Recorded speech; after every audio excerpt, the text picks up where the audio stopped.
ডিম তালানির perfect colour. আর এমনি ছেড়ে ছেড়ে রান্না করা হয় বলে আমরা এটাকে ডিম পোচকারিও বলে থাকি। লাগছে না সুন্দর? হ্যালো বন্ধুরা, welcome back to my channel. আজ আমি আপনাদের করে দেখাবো ট্রেন্ডিং ডিম তালানি।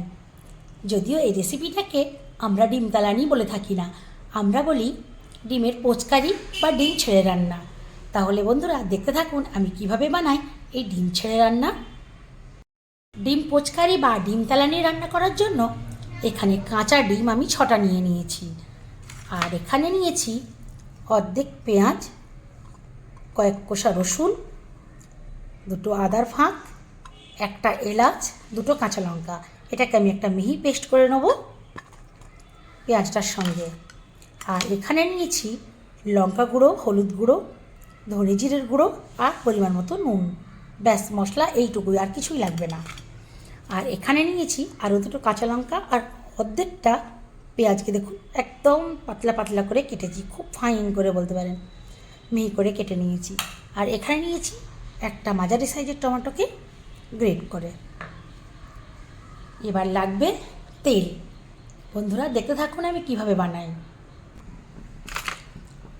আদা, রসুন, এলাচ, পেঁয়াজ, কাঁচা লঙ্কা দেখুন পেস্ট করে নিয়ে চলে এসেছি। যদিও এটাকে আমি পেস্ট করি না, আমি শিলনোড়ায় বেটে নিয়েছি। আর নিয়েছি অল্প একটু চিনি, এতটা হয়তো লাগবে না, পরিমাণ মতো দেবো। আর এখানে একটা বাটি রেখেছি, যেহেতু ডিমগুলো ছেড়ে রান্না হবে আর সেই জন্য একটা বাটি রেখেছি। আর লাগবে সর্ষের তেল। সর্ষের তেলটা যে যেমন খাবেন, তবে এটা তেলানি তো তেল লাগবেই। পোচকারি বানানোর জন্য ওভেনে একটা ননস্টিকের কড়াই বসিয়ে দিয়েছি। এখন দিয়ে দেবো তেল। তেলটা যেহেতু তেলানি বা পোচকারি, তেল ভাই একটু বেশি লাগবে। তো তেলটা আমি যেহেতু 6টা ডিম আছে, এখানে আমি 150 গ্রামেরও বেশি তেল ইউজ করেছি। তেল গরম হয়ে এসছে, এখন এর মধ্যে দিয়ে দেবো কুচনো পেঁয়াজ।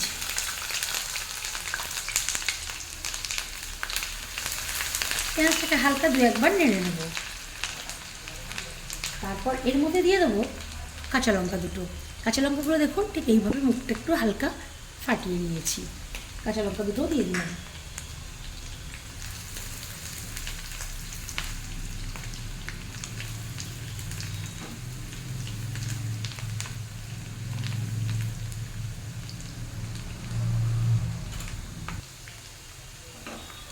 পেঁয়াজের কালার দেখুন হালকা হালকা চেঞ্জ হয়ে গেছে। এই অবস্থায় আমি দিয়ে দেবো আদা, রসুন, পেঁয়াজ, কাঁচা লঙ্কা, এলাচের পেস্টটা।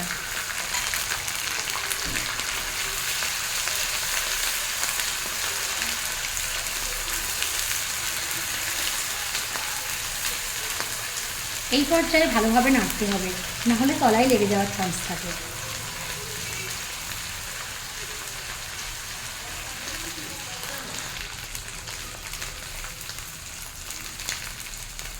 একটু ভালোভাবে দেখবে, তেলের সঙ্গে মশলাগুলো মানে পেঁয়াজ, আদা, রসুনগুলো ছেড়ে ছেড়ে যাবে, তখনই বুঝতে হবে যেটা হয়ে গেছে।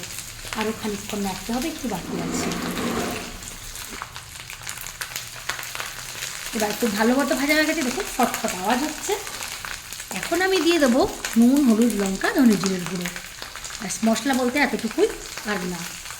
এটা যতটুকু লেগে আছে সবটাই দিয়ে দেবো এর মধ্যে। মশলাটার সঙ্গে হালকা মিনিট 2-1 ভাজিয়ে নেব। 2 মিনিট ভাজা হয়ে গেছে। এখন দিয়ে দেবো টমেটো পিউরিটা।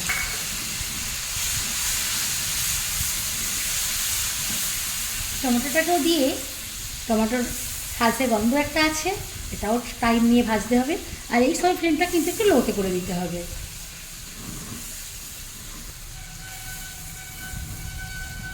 কালারটা দেখুন কত সুন্দর হয়ে গেছে, টমেটোটাও খুব ভালোভাবে ভাজা হয়ে গেছে। এখন এর মধ্যে টমেটোর বাটিটা ধুয়েই দেবো আমি 4 চামচের 2 চামচ মতো জল। এবার একসঙ্গে মশলাগুলো ভালো করে কষিয়ে নেব।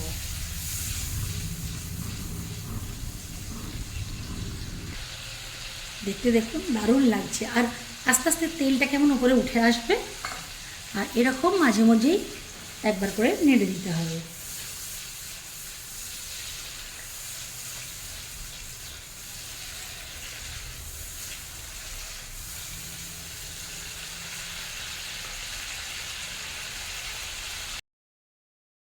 এখন ফ্লেমটাকে হাইয়ে করে দিয়েছি, আর দেখুন তেলটা ওপর দিকে উঠে এসেছে।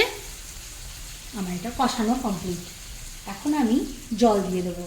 এই টমেটো যে এই বাটিতে দিয়েছিলাম, এই বাটি মেপেই আমি 2 বাটি জল দেবো। যেহেতু আমার 6টা ডিম, জল একটু বেশি লাগবে।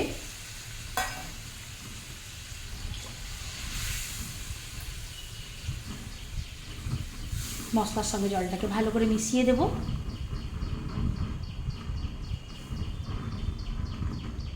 এখন ফ্লেমটাকে আমি হাই করে দেব। জল ফুটতে শুরু করে দিয়েছে। এরকম হাই ফ্লেমেই মিনিট 2 মতো ফুটিয়ে নেব।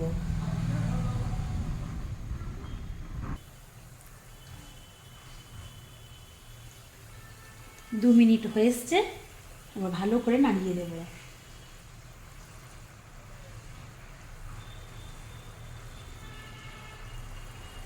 এখন ফ্লেমটাকে আমি লোতে করে দেব।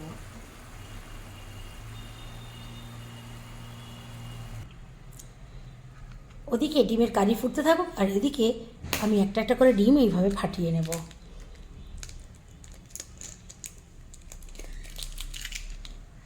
কুসুম শুদ্ধ এইভাবে গোটা গোটা একটা একটা করে ফাটিয়ে ছাড়তে হবে। এইরকম লো ফ্লেমে থাকবে, আর ডিমগুলোকে এইভাবে ছেড়ে ছেড়ে দিতে হবে, খুবই হালকা হাতে, সাবধানে।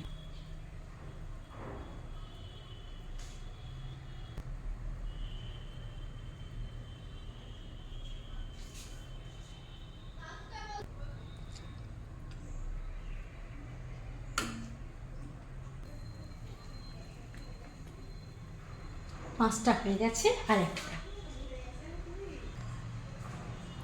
আর এটা দিলেই শেষ।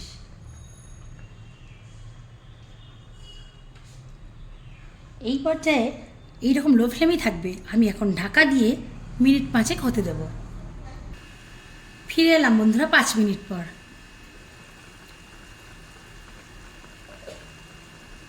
ঢাকা খুললাম। এবার আস্তে আস্তে আমি এটাকে তলা থেকে নাড়ার চেষ্টা করব। অতি সাবধানে করতে হবে যাতে ডিমগুলো ভেঙে না যায়। এখন প্রত্যেকটা ডিম আলাদা আলাদা আছে, প্রত্যেকটার সঙ্গে প্রত্যেকটা আলাদা ছাড়া ছাড়া।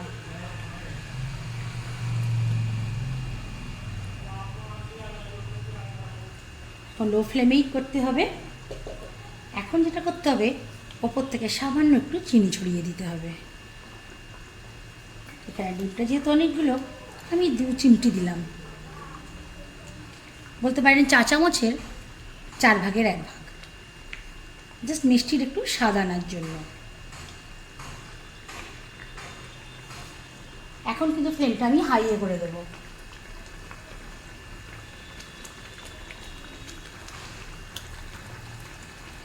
ডিম তেলানি বা ডিম পোচকারি অলমোস্ট হয়ে এসেছে। নামানোর আগে আমি দিয়ে দেবো সামান্য একটু ধনে জিরের গুঁড়ো। ও নুনটাকে টেস্ট করা হয় না, নুনটা টেস্ট করে আমি জানাচ্ছি। একেবারে ঠিকঠাক।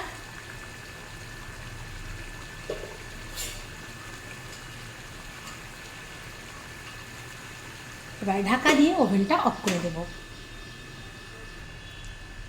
এখন ঠান্ডা হয়ে গেছে বন্ধুরা, এবার খুলে দেখাচ্ছি।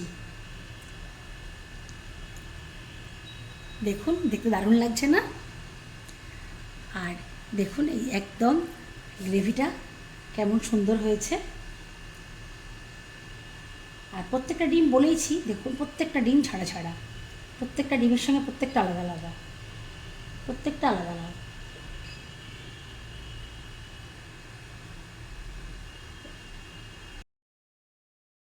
তাহলে বন্ধুরা দেখতেই পেলেন কিভাবে বানালাম এই ডিম তালানি।